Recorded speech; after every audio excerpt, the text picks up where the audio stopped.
వాగపురాణం 1వ అధ్యాయము. సౌనికాది మహామునులు యజ్ఞం చేయ తలపెట్టుట. ఓం శుక్లాంబరధరం విష్ణుం శశివర్ణం చతుర్భుజం ప్రసన్నవదనం ధ్యాయేత్ సర్వవిఘ్నోపశాంతయే. వ్యాసాయ విష్ణురూపాయ వ్యాసరూపాయ విష్ణవే నమో వై బ్రహ్మనిధయే వాసిష్ఠాయ నమో నమః. శ్రీమాత్రే నమః. నమః సవిత్రే జగదేకచక్షుషే జగత్ప్రసూతిస్థితినాశహేతవే త్రయీమయాయ త్రిగుణాత్మధారిణే విరించి నారాయణ శంకరాత్మనే. సకల పురాణములకు ఆలవాలమైన నైమిసారణ్యమందు ఒకప్పుడు సౌనికాది మహర్షులు లోక కళ్యాణార్థమై ఒక మహాయజ్ఞంను తలపెట్టిరి. ఆ మహాయజ్ఞము పరిసమాప్తగుటకు ఒక పుష్కర కాలం పట్టును, అనగా 12 సంవత్సరములు పట్టును. ఎన్ని అడ్డంకులు వచ్చినను ఆ యజ్ఞంను పూర్తి చేయవలెను అనే దీక్షతో సౌనికాది మహామునులు తలపెట్టి యజ్ఞస్థలముగా నైమిసారణ్యములో ప్రవహించు గోమతీ నదీ తీరమును ఎన్నుకొని ఒక శుభముహూర్తంన యజ్ఞమును ప్రారంభించిరి.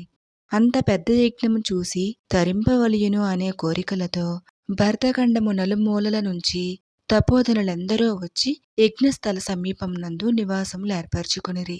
అచట కేతించిన మునీశ్వర్లలో బ్రహ్మ తేజస్సు గల శతవృత్తులు, వేదముల్ని ఆమూలాగ్రముగా అవగాహన చేసుకున్న వేదమూర్తులు, సకల శాస్త్రములు అధ్యయనమునర్చిన మునికుమారులు వచ్చి పాల్గొనిరి. ఆ విధంగా మునీశ్వరులందరూ తమ తమ శిష్య బృందములతోనూ పరివారములతోనూ తండోపతండములుగా యజ్ఞస్థలమునకు చేరుకొన్నారు. వేల కొలిది ఋషిపుంగవులతో ఆ యజ్ఞస్థలము క్రిక్కిరిసియుండెను. ఆ యాగము సకల లోకములకు శుభకరమైనదియు పుణ్యప్రదమైనదియు 12 సంవత్సరములు ఏకధాటిగా జరుగు మహాయాగమొగుట వలన పురాణ పురుషుడు ఆగు సూతమహాముని కూడా తన శిష్య బృందంతో వేంచేసి యాగాది కార్యక్రమంలో పాల్గొన్నారు. దూర ప్రాంతం నుంచి వచ్చిన ఋషులు సూతుల వారి దర్శన భాగ్యము కలిగినందున అమితానందము నొందిరి. సూతుల వారి ఆశీర్వాదములతో యాగము నిర్విఘ్నంగా జరుగును అని తలచి అందరూ సంతోషించిరి. సూత మహాముని సకల శాస్త్రములు ఆమూలాగ్రముగా తెలిసియున్న మహానుభావుడు. వేద పురాణ ఇతిహాసాది సమస్త విషయములందు వారికి తెలియనిది అనేది లేదు.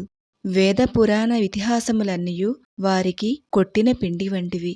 వారి ముఖవర్చస్సు నుంచి ప్రకాశించు బ్రహ్మ తేజస్సు, ఎల్లవేళలా నవ్వులొలికించు ముఖార విందము, మేలిమి బంగారము వలె ప్రకాశించుచున్న శరీరము వర్ణింపనలవి కానివి.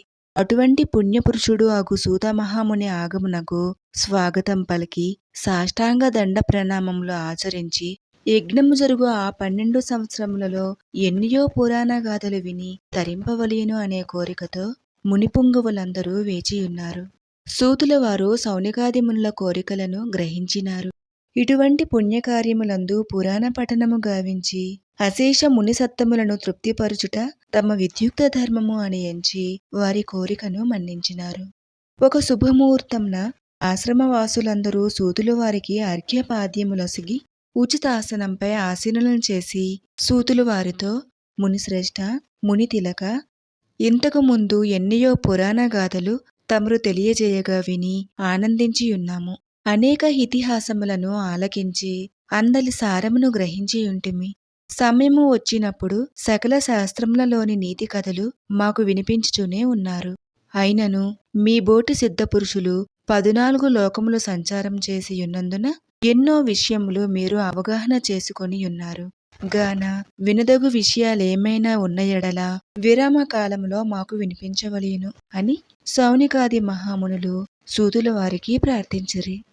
ఆ ప్రకారంగా కోరిన సౌనికాది మునులు తన వలన క్రొత్త సంగతులు తెలుసుకొనవలనని కుతూహలము కనబరిచినందున వార్లను చూసి సూతమహాముని ఇట్లు పలికిరి. మునిపుంగవులారా, మీ మనోవాంఛను గ్రహించితిని. మీరు వినదగిన కథను నాకు తెలిసియున్నంత వరకు విచారించి మీకు తృప్తి కలిగించదను. ఇటువంటి మహాసమయమున పుణ్యకథల్ని చెప్పుట వలన నాకున్ను, ఆ కథల్ని వినుట వలన మీకున్ను పరమార్థము కలుగును అని సూతమహాముని మునిశ్రేష్ఠులతో పలికెను.